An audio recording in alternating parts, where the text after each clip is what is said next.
Would y'all take a look at that? Now that is a copy of the original window sticker, but they do have the original. There were only 549 1969 GTOs paired with a Ram Air 4 and a 4-speed, but 239 of them were GTO Judges, so that is one of only 310. That Barracuda sitting back there, one of only 66. And this C2 Corvette, there's only one of those, baby. Make sure to stick around to the end of the video because we got a lot to dig into.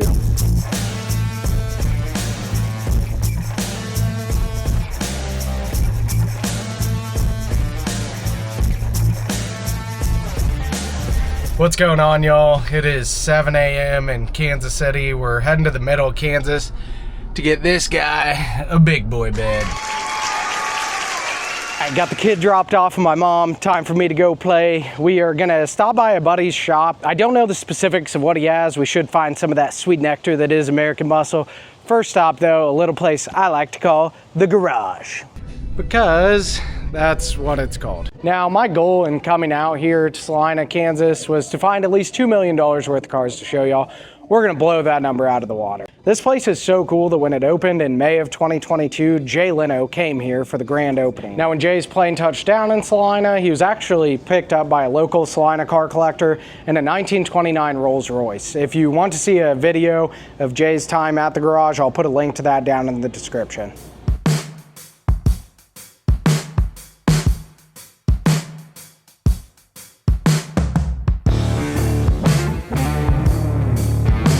Normally they have a lot more customs on this side.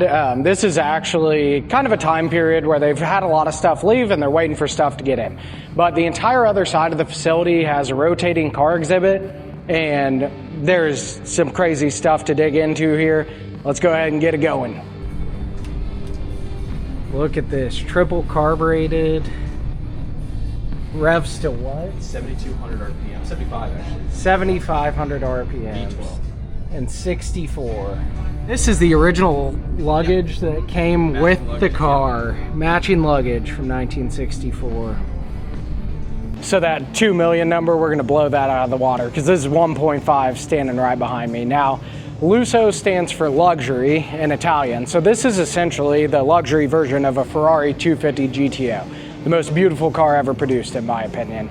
This is a 1964. The owner bought it, the current owner bought it in 1970. He found it in Hays, Kansas, and he actually daily drove it for a number of years. It was red. The previous owner that had sold it to him really wanted a red Ferrari, and so he had the car painted red. After the current owner got done daily driving it, he had the car completely restored and brought it back to its original hazelnut color. So they only made 1,007 De Tomaso Panteras in 1971. This one lived its first 3 years in Colorado, as evidenced by the snow chains they found in this storage compartment, which is just wild. This car is completely original. A gentleman named David bought it back in 1974, and it's been owned by him and his family ever since. They take it to different outings, but it's always been treated as a family car. And the car is completely original. The only thing that has been done to this car is regular maintenance, and at one point the insulation in the seats was redone. Originally it's horsehair in the seats, which you may not know that, but they switched the horsehair to foam when the seats were redone. Outside of that, it is 100% original, including the paint. So the current exhibit is Hello Yellow. I really didn't know what to think of this exhibit or what it would produce, but there is all sorts of beautiful stuff in here. First up though, let's take a look at this GS Stage 1. This is a 1970. Hot Rod Magazine dubbed these the Hemi Killer because this thing is producing 510 pound-feet of torque, which is just unrivaled. The owner of this car, his name is Matt. He had this exact car back in high school, and that car had been raced real hard, had Bondo all over it. This is not the exact same car, but he was able to find an exactly identical car to the one he owned and drove back in high school. I don't know if y'all ever seen a 32 Ford like this before, but this was actually the first year the Flathead V8 was offered. This specific car was raced back in the 30s in West Virginia. There wasn't much documentation or history on it outside of that, so when it was restored to the owner's preference. It got to Kansas back in 1995, and he still gets this out to the dirt tracks and races in the Kansas Antique Racers events.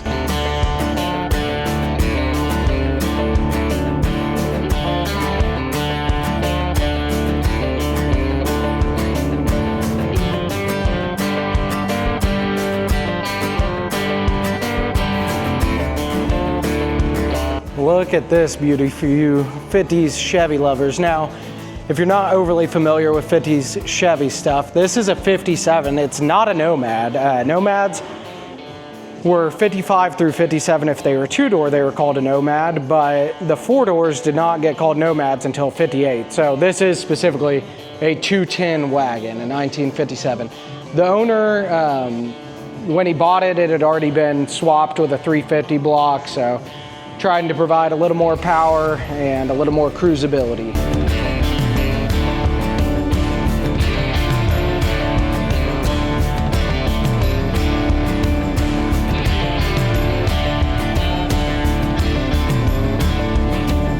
As you can see, they kind of have a bit of everything in here. They have some trucks, cars, more modern luxury stuff, classic stuff, even tractors.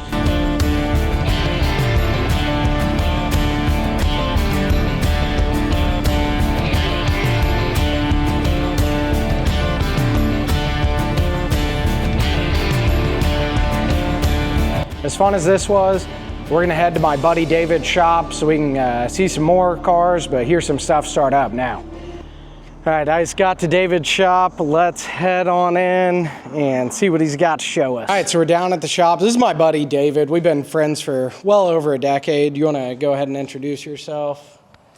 Yeah, my name's David Johnson. I'm a co-owner here at Johnson & Associates in Salina, Kansas. We specialize in vintage muscle cars, and went into business with my dad. He's been doing it 54 years, so just grew up around cars, and it's a passion of mine since I was young. And anyway, got a few cars we want to tell you about today. So this particular 69 Ram Air 4 GTO was sold new at AE England Pontiac in Hollywood, California. And it was a California car its entire existence up until the second owner took possession in 2020. It was heavily street raced throughout the early part of its life by the original owner. And it's very, very rare to find one of these cars with the matching numbers engine still intact, because they were ordered for racing as high compression, high performance, very expensive option. So you wouldn't opt for it unless you planned to go racing with the car. So most of them were blown up on the street or the track, but this car retains its original engine and trans it was born with. So what makes this car very special and unique was when the original owner was racing it heavily, he had an issue with breaking valve springs, so he decided to actually pull the engine, and he put in a 389 tri-power Pontiac engine in it and sold this engine. So many years later, in 2004, a guy was on eBay and he saw a Ram Air 4 engine for sale, and he purchased it and got it home, got it refreshed, went through it completely top to bottom, and saw the VIN number on it. So he actually performed a reverse VIN trace to see if the car happened to still exist. And lo and behold, it did. And he started reaching out to the owner saying, would you sell me the car? And it was this car. And they corresponded for 17 years. And I have all the correspondence between them. And he wouldn't sell him the car. And finally, during COVID, he decided to part with it. So sold him the car, and the matching numbers transmission was still in it. And he reunited the original engine with it. So really neat story. Some you just don't see very often, because many of them didn't survive at all. So it really differentiated the Ram Air 4 power plant versus even a Ram Air 3 or the standard 400. It was a much bigger cam, they were a lot higher compression, had much better flowing heads with bigger valves, an aluminum intake manifold, and a bigger carburetor. So these engines were race bred. They're rated at 370 horsepower, which is really underrated for the time, probably for insurance purposes. They didn't want the insurance companies to know what kind of power these are really putting down. So they were absolute beasts in their day, and it kind of car would go head to head with an LS6 Chevelle or a tri-power Corvette or a 426 Hemi or six-pack Mopar.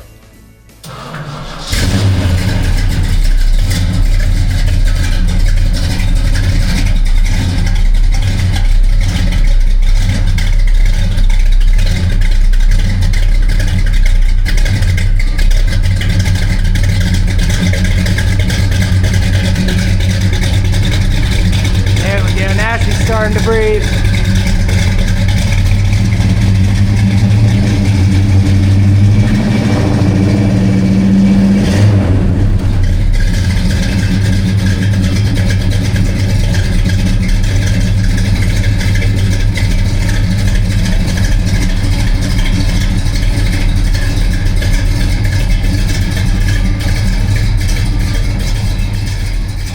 So this car here is a 1970 Plymouth Barracuda Grand Coupe convertible.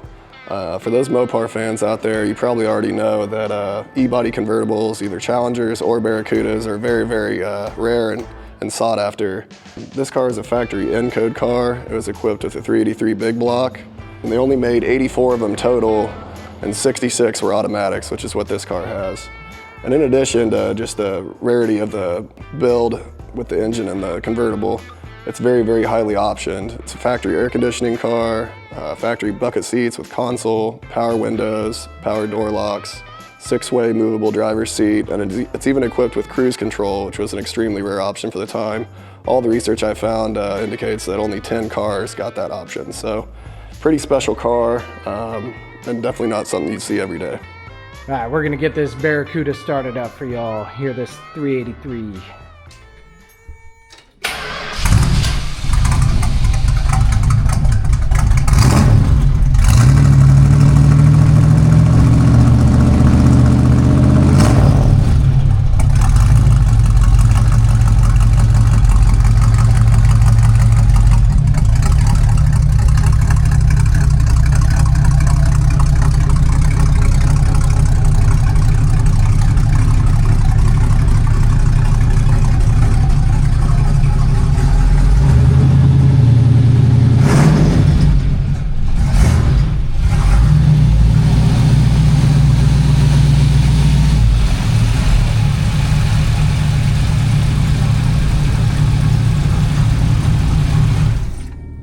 Let's take a look at this Ram Air 4 documentation. So here's some of the paperwork on the Ram Air 4. Here's the original sales invoice. Looks like he paid $4,050 for it. May, England and Hollywood. There's a sale contract dated 4/24/69. Put $2,500 down. Here's the scheduled car price sheet, kind of breaks down some of the options. The Ram Air 4, you can tell, was a $558 option, which was very, very high for the time. So the base GTO price was $3,156. This car is actually really highly equipped with hideaway headlights, console, rear speaker, electric clock, power steering, and at the end of all the options, it's $4,565. So, man, he put $2,500 down. He didn't want to go with a 60-month loan. That's odd. yeah. There's the original window sticker.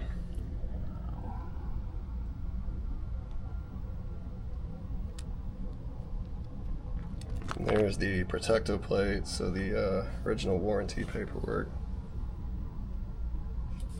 It's crazy. Which I don't know if that's still active.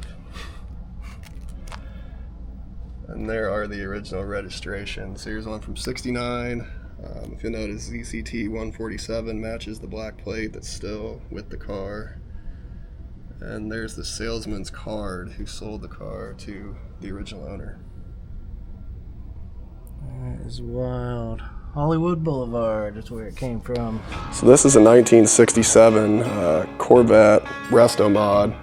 It was originally a 427 390 horse big block car, which is pretty rare. Most guys build a Resto Mod, they'll start with a small block, real base car, and they usually don't do a 67. They do all the cool stuff like the Stinger hood and the side gills that were unique to the 67 model year, but they'll start with something cheaper like a 64, more of a barn find car. This is a really nice original factory big block car with factory air conditioning before they even started the build.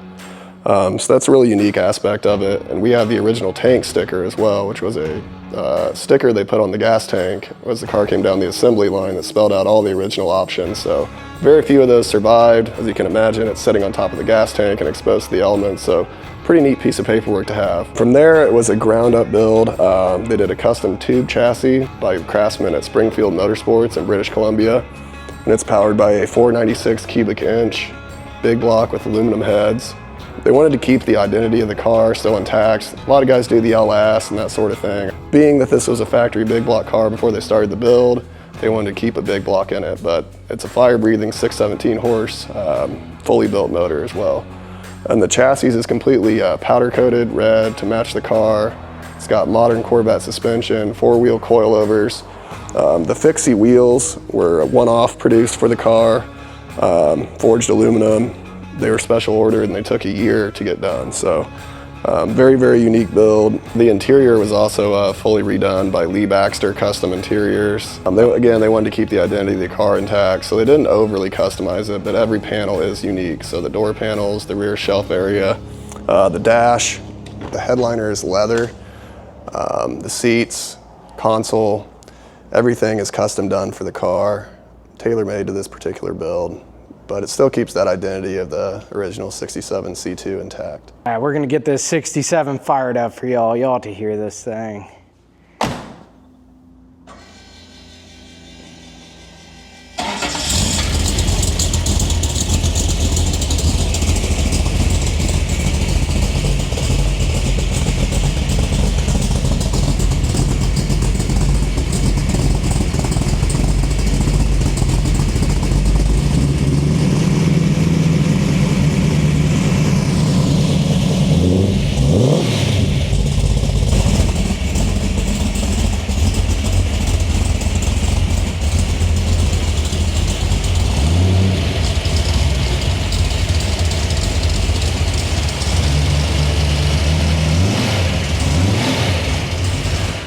Now the GTO and the Barracuda we took a look at, those are for sale. This is going to be sold, but it is on consignment to be sold at the Barrett-Jackson Fall Auction. It's held October 15th through the 18th.